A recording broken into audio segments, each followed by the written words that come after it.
Remember when this used to be this? In this week's parsha, the Torah says, Ki arta hirchiv Hashem lanu. Now Hashem has broadened for us. Ufarinu ba'aretz, and we will increase in the land. The Rebbe explains that God gives us the capacity to increase in the land, to go beyond, to break the limitations of creation. Just as in a physical sense, what used to be a supercomputer in a lab now sits at a little box in each of our homes, so too in a spiritual sense. The world seems dark. There's places that house the supercomputer, like the synagogue or the temple in Jerusalem.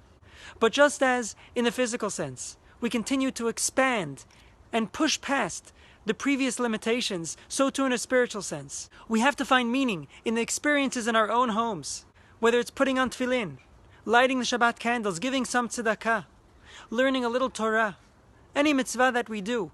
We have to find the capacity that perhaps we used to think was only accessible in a holy place, such as the synagogue. I'm inspired by a beautiful story that happened last night I wanted to share. There is a young couple here from London,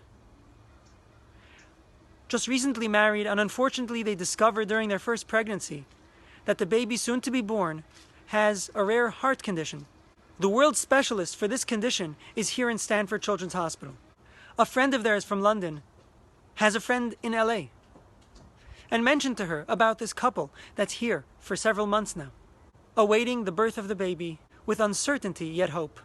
This woman in LA mobilized her entire community, and last night 2 volunteers drove up a van full of fresh and frozen food, and we filled up the freezer at Chabad to provide for this young couple throughout their stay. Nobody who prepared the food or who brought the food has ever met this couple, yet with incredible kindness and thoughtfulness, they went out of their way for another person they never met.